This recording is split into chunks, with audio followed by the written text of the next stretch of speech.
اب اس کو ریوائز کرتے ہوئے اس کی روشنی میں ہم تاریخ کے اسباق پر سفر طے کریں تو ہمیں میسج ملتا چلا جائے گا، جیسا کہ شروع میں اس بات کو ہم نے کہہ دیا کہ قرآن کی روشنی میں عبرت اور نصیحت کے لیے تاریخ بیان کی جاتی ہے۔ اب یہ آندھی کیسے اٹھی تھی اور کتنے طوفان کی طرح سے چھائی ہے کہ 1294 تک کیا معاملہ ان کا ہوا، منگولیا سے اٹھے اور کس انداز سے عالم اسلام کو یہ کھاتے چلے گئے۔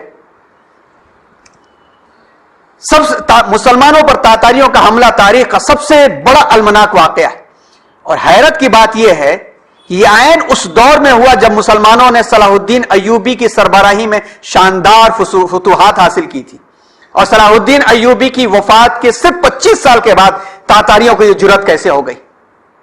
تعجب کا ہوتا ہے، اور غور کریں کہ صلاح الدین ایوبی کی قیادت میں 40 لاکھ کی فوجوں کو مار بھگایا گیا تھا، لیکن ان کے صرف 25 سال کے بعد تاتاری اٹھے اور باہر سے آئے ہیں، چند لاکھ کی فوجیں لے کر کے آئے ہیں۔ جیسا کہ بغداد کے واقعے میں آپ پڑھیں گے کہ جب ہلاکو خان نے مستعصم باللہ کو بھوکا رکھنے کے بعد اس کے سامنے دسترخوان لمبا سجایا اور اس کو بلایا پورے شاہی دستے کے ساتھ، اور جب دسترخوان ہٹایا گیا تو کھانے کے بجائے یہاں سے وہاں تک ہیرے جواہرات تھے۔ تعجب کر کے جب اس نے پوچھا تو ہلاکو نے کہا کہ یہ وہ ہیرے جواہرات جو تو نے خزانے میں دبا کر کے رکھا تھا، ارے یہی ہیرے جواہرات اپنی عوام میں بانٹ دیا ہوتا تو اتنی بڑی تعداد میں تھی کہ ہمیں اندر گھسنے کی جرت نہ ہوتی، تو کھانے کے لیے رکھا تھا، اللہ دے تو کھا۔ تو کیوں ایسا ہو گیا تھا؟ تاریخ دعوت و عزیمت میں مولانا ابو الحسن علی ندوی رحمۃ اللہ علیہ لکھتے ہیں کہ مسلمانوں کی دہشت کا یہ عالم تھا کہ بعض اوقات ایک تاتاری ایک گلی میں گھستا ہے جہاں 100 مسلمان موجود ہوتے، کسی کو مقابلے کی ہمت نہیں ہوتی، وہ ایک ایک کر کے سب کو قتل کر دیتا۔ ایک گھر میں ایک تاتاری عورت مرد کے بیس میں گھس گئی اور تنہا سارے گھر والوں کو قتل کر دیا۔ بعض اوقات تاتاری نے کسی مسلمان کو گرفتار کیا اور اس سے کہا کہ اس پتھر پر سر رکھ، میں اندر جاتا ہوں، خنجر لاتا ہوں، تجھے ذبح کروں گا۔ اس سے کہا اور مسلمان سہما پڑا رہا، بھاگنے تک کی بھی ہمت نہ ہوئی، یہاں تک کہ وہ شہر سے خنجر لایا، اس کو ذبح کیا۔ کیوں ایسی بزدلی طاری ہو گئی تھی؟ مورخ ابن اسیر لکھتے ہیں کہ یہ وہ حادثہ عظما، گریٹ ٹریجڈی اور مصیبت کبرا ہے کہ دنیا کی تاریخ میں اس کی نظیر نہیں ملتی۔ اس واقعے کا تعلق اگرچہ تمام انسانوں سے ہے، لیکن خاص طور پر شکار ہوئے تو مسلمان۔ اگر کوئی شخص دعویٰ کرے کہ از آدم سے لے کر کے اپ ٹو ڈیٹ تا ایدم ایسا واقعہ دنیا میں نہیں پیش آیا تو کچھ دعویٰ غلط نہ ہوگا۔ اس کے تاریخوں میں اس واقعے کے پاس سے بھی کوئی واقعہ ایسا نہیں ملتا، اور وہ لکھتے ہیں شاید قیامت تک یاجوج ماجوج کے سوا کبھی ایسا واقعہ نہ دکھے۔ یہ تو ان کے لکھنے کا ہے، اور لکھے ہوئے بھی ان کو 600 سال، ان کو لکھے ہوئے بھی 800 سال ہو گئے۔ اس کے بیچ میں سیکنڈ ورلڈ وار وغیرہ میں اس قسم کے واقعات پیش آ چکے ہیں۔ ہندوستان کے بھی فسادات کے کچھ معاملے اسی قسم کے ہیں، جس میں انہوں نے عورتوں اور بچوں کو وحشیانہ قتل کیا، عورتوں کے پیٹ چاک کر دیے۔ یہ ہو چکا ہندوستان کے اندر بھی۔ یہ حادثہ عالمگیر اور عالم اشوک تھا، ایک طرف طوفان کی طرح تھا کہ دیکھتے دیکھتے عالم اسلام میں پھیل گیا۔ بغداد عالم اسلام کا سب سے بڑا شہر، علوم و فنون کا مرکز تھا، ہزار علماء اور صلحاء کا مسکن اور دارالخلافہ ہونے کی وجہ سے مسلمانوں کی عزت اور آبرو تھا۔ لیکن یہ وحشی عالم اسلام کو الٹ پلٹ زیر زبر کرتے اور خون کے دریا بہاتے، آگ لگاتے سن 656 ہجری میں چنگیز خان کے پوتے ہلاکو خان، سن 656 کہا جائے تو 1258 بنتا ہے عیسوی، سرکردگی میں دنیا اسلام کے دارالخلافت اور اس زمانے کے سب سے بڑے علمی مرکز اور کلچرڈ متمدن شہر بغداد میں داخل ہوئے اور شہر کی اینٹ سے اینٹ بجا دی۔ بغداد کی تباہی اور مسلمانوں کے قتل عام کی تفصیل اتنی دردناک ہے کہ کچھ اندازہ ان مورخین کے بیانات سے ہوگا جنہوں نے اپنی آنکھوں سے دیکھا تھا۔ ابن خلدون کو پڑھیں، ابن خلدون موجود تھے اس وقت میں، تو اندازہ ہوگا کہ کیا ہولناکی تھی، اور ابن اسیر بھی موجود تھے۔ بغداد میں 40 دن تک قتل چلتا رہا۔ 40 دن تک بغداد میں کون تھا؟ مسلمان تھے۔ 40 دن کے بعد یہ گل گلزار شہر جو دنیا کا پر رونق ترین شہر تھا ویران ہو گیا۔ تھوڑے سے آدمی دکھائی دیتے تھے، بازاروں اور راستوں پر لاشوں کے ڈھیر لگے رہتے تھے کہ ٹیلے نظر آتے تھے، جس کو کہا جاتا تھا